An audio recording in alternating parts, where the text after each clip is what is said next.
A huge update of United Takeover coming in from Jacob's Ben, one of the journalists that you would trust when it comes to this United Takeover news, and it's clinging or leaning towards Sheikh Jassim Al-Thani maintaining his 100% takeover stance. Welcome to this channel. It's a Monday and it's a 9th of October in my country. It's an Independence Day public holiday, and hope you guys are really having the best of luck or the best of the day. That is a Monday. Some of you are at work, others are not worked, but it depends on what your thoughts are about your day. But we thank God for the gift of life for the Muslims. Barakallahu fikum. And we're here to discuss about Sheikh Jassim Al-Thani, Scott McTominay. Peter Schmeichel putting out a statement that Scott McTominay is a player that should be at Man United. And I'm asking myself, Peter Schmeichel, by the time you're at Man United, can you ever remind me of the player that was a level at Scott McTominay? Don't come out and really down these levels of Manchester United. We are taking out players like Cristiano Ronaldo, Jadon Sancho, who are really of good quality. And you talk about Scott McTominay, a player who made his debut in 2016 under Jose Mourinho. And for the next 7 years, he's still looking very raw and not polished at all under the manager. He's going to hate to improve very many other players at Man United. He has not going to hate to put in any improvement. That is out.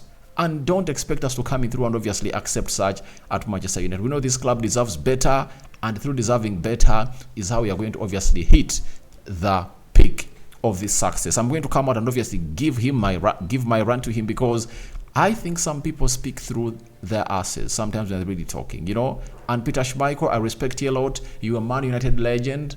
You were a part of the team that won a treble, but sometimes you need to watch out on what you say, because you can't see players like Amrabat here, Casemiro, Kobe Menu, and you mentioned Scott McTominay coming in through and scoring those 2 goals doesn't really make you a player to be at Manchester United, because that's like a one-time happening for Scott McTominay. That is it. Do you know how we refer it in English? I think the analogy is one sunshine in the winter doesn't make it a summer. So what happened to Scott McTominay is a one sunshine in a winter.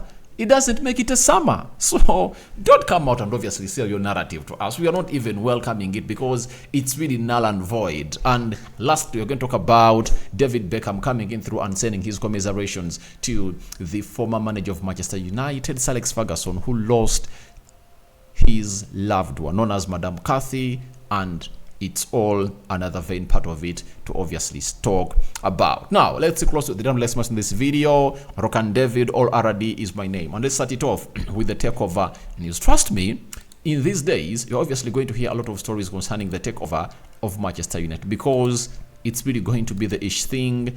And United being one of the biggest clubs that makes news all over the world, trust me, it's obviously going to be really the talk point of the summer, of the international break. Now, Jacob's Ben, sports broadcaster, he has gone ahead and told us that Sheikh Jassim is still committed to a full buyout of Man United, which means 100% of the club, including the Glazers' share.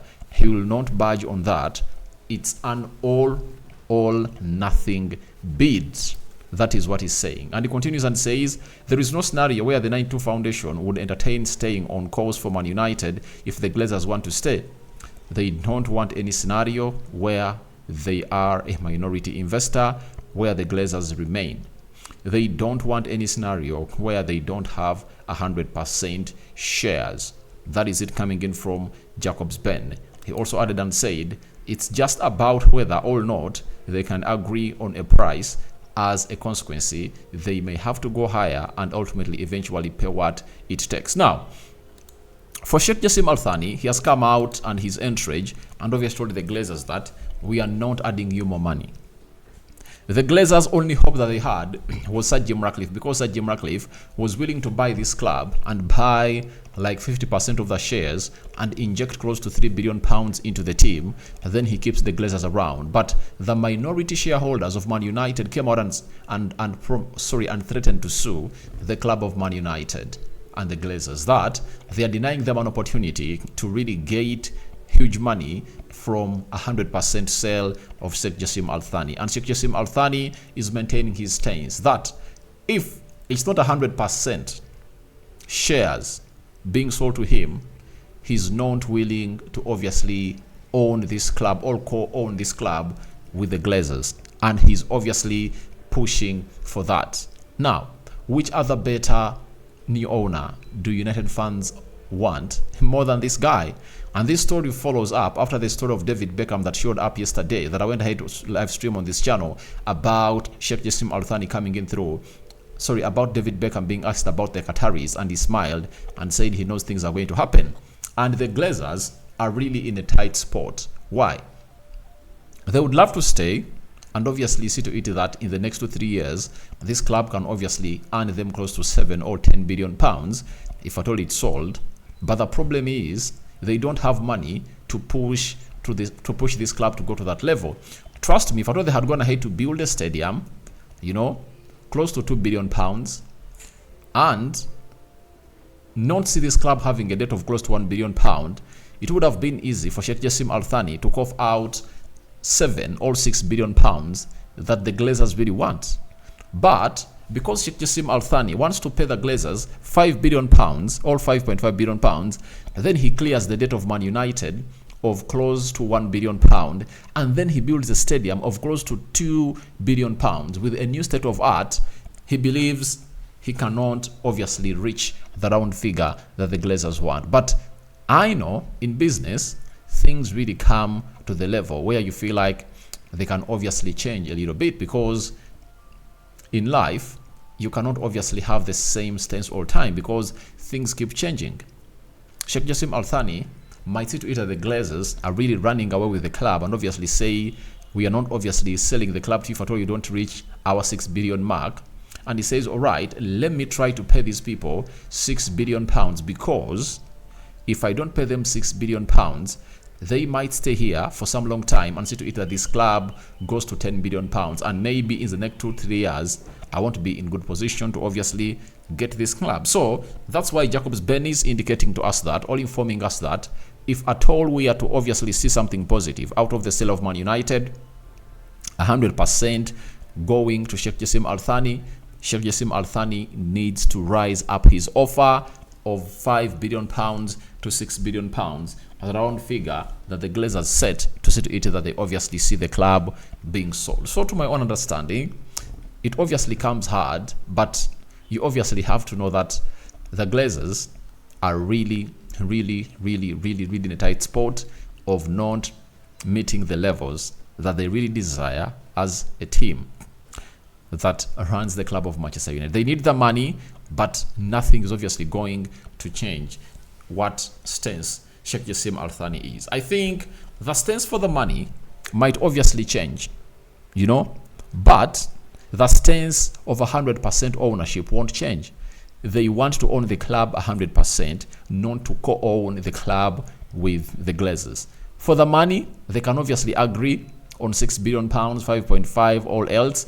But for the Glazers to stay at the club of Manchester United, that is not anywhere near the thoughts of the Qataris. That is Sheikh Jassim Al Thani and the 9-2 foundation that he put up to obviously take over the club of Manchester United. So that is it about Sheikh Jassim Al Thani.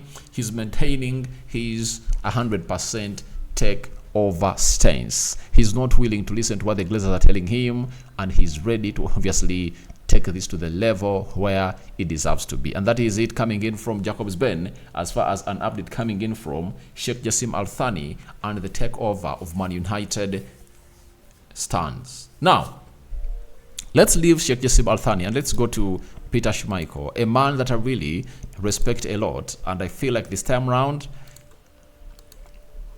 he has gone ahead, not obviously put in a very good opinion. I don't really try to rant at him or really despise what he's saying, but these people should understand what the game of football is all about. The game of football is going ahead to shift from where their thoughts are to where intensity, mentality, works better, and talent. Look at players like Bernardo Silva, Rodri, Kevin De Bruyne. Their intensity is really high. They are physical and they are talented. Now, if you're not talented, you don't deserve to be playing at the club of Man United, because there is no team in the top 6 that can give Scott McTominay a starting spot. That team is not there. And how do you dare come out and put out such a statement that I'm going to hate to flash on the screen and obviously think that we are going to obviously not roast you? We are going to roast you alive. That is it. And we are eating you alive, Mr. Peter Schmeichel, however much we are having huge respect for you, because he has gone ahead and said Scott McTominay was for sale all summer, and I don't understand. He's a fantastic player. You need players who can play different positions, who can come off the bench and change the flow of the game, and is part of it. Now, this is a sunshine in the winter. And one sunshine in the winter doesn't make it a summer.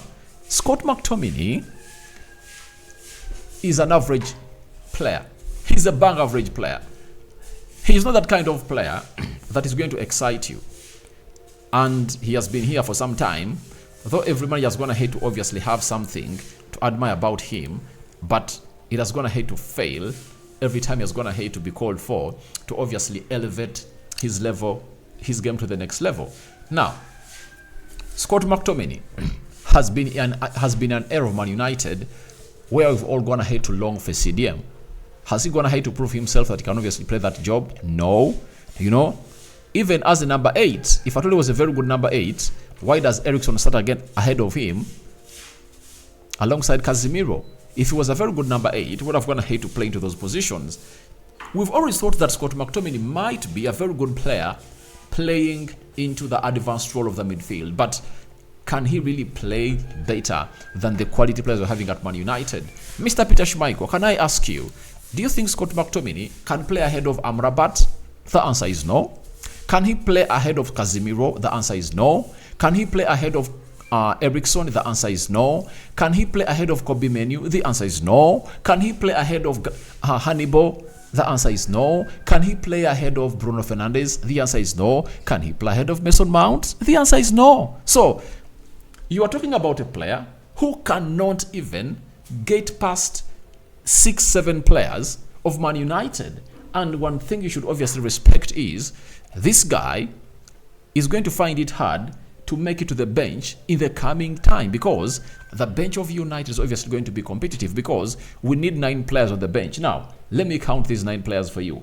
1, the goalkeeper, Bendeir, starting in between being on the bench as a reserve goalkeeper. Then you have to be having 1 left back, either Malacia or Sergio Rogle. Let's say Malacia. Then you have to be having 1 defender.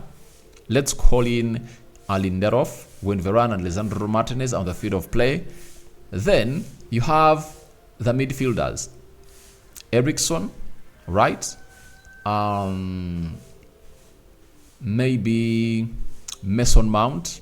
Those are 5, meaning that we are left with 4 spots. Then those 4 spots, there is Alejandro Garnacho, there is Anton Martial. Those are 7 spots, and you're left with 2 spots only. And in those 2 spots, there is Amad Diallo, who is coming in through, and which other player? And Aaron Wan-Bissaka or Diego Dallo. So those are 9 spots, and that shows you that it's obviously going to be hard for Scott McTominay to make it to the bench of Manchester United, provided these players will be coming through and they are physically fit. Now, where does that leave that player? You're praising a player who is going to find it hard to make it to the bench of Man United, and because he has gone ahead to come through and score 2 goals, something he couldn't do in the game of Bayern Munich where he was brought on and he couldn't even run. So, don't praise Scott McTominay because of those 2 goals I'm going to have to score. That's not his job. That is it. It's not his job. His job is to play in the midfield, and those goals would have gone ahead to go into the back of the net, provided he was in or not there, because United gone ahead to pile out of pressure to Crystal Palace, and it was just a matter of time for a ball to be hit right in the back of the net to obviously make it count. So, I don't see Scott McTominay even starting in Tottenham Hotspur in the midfield. He cannot start at Arsenal. He cannot start at Brighton. He cannot start at even Aston Villa, because Aston Villa has better central midfielders. Bouba Kamara, Douglas Luiz, there is Ramsey, there is Yuri Tielemans. Look at Newcastle. Can he start at Newcastle now? You are telling us to have a player and keep him on the bench when he cannot even make it to any of the starting 11s of the teams, the top 6 of the league. That is a very huge fallacy you are trying to sell to the nation. And guys, don't believe such. Don't be misled by such goals being scored by Scott McTominay, because he's not going to score them every match. His quality is low, his banger average, and it's insanical for a legend like Peter Schmeichel to come in through and obviously put in such a narrative, because when he was playing at Man United and they won a treble, he never had mediocres like Scott McTominay in the field of play. They had players like Nicky Butt, Roy Keane, Paul Scholes, Ryan Giggs, David Beckham, Nicky Butt, the brother to Phil Neville. He's called, what's his name? The brother to Gary Neville, Phil Neville. Those were the players that were playing at Man United at that time. So don't sell such narratives to the world that are really false. That is it. And let me spare him for today. When he comes out and obviously tries to obviously say such, I'm going to come out and raise my mouth at him, because I don't want us to be misled. This is a character. This is a narrative that we should obviously see to it that we kick out of Manchester United. A player that gets one performance out of 10 shouldn't be at Man United. We need consistent players that can obviously force other players on the field of play to feel like there is competition for places, and hence elevate their performances because of that competition. That is it coming in from Peter Schmeichel. And last, let's talk about David Beckham. David Beckham has gone ahead and obviously sent his commiserations to the family of Sir Alex Ferguson. He said, my deepest condolences to the boss. Kathy was by his side for many, many years, giving him the strength he needed throughout his life and career. It's a very sad moment. We send him our love. He was an incredible person. We admired the boss, but we also admired Kathy. That is David Beckham for you. One of the players that really fell out with Sir Alex Ferguson at Man United and saw himself sold at Real Madrid. So guys, your thoughts onto this are welcome in the comment section below. Rokan David remains my name. Your thoughts onto Sheikh Jassim Al Thani, 100% takeover stance. That's what he wants. If the Glazers don't want to sell 100%, he's kicking out, of the deal. Then, what do you make about Peter Schmeichel coming in and obviously hailing Scott McTominay as if he obviously gave birth to a queen, or the next king and queen of Scotland, where he was born and bred from? And lastly, what do you make about David Beckham's commiserations to Sir Alex Ferguson after he lost his beloved wife known as Kathy? I sign out for now. See you later.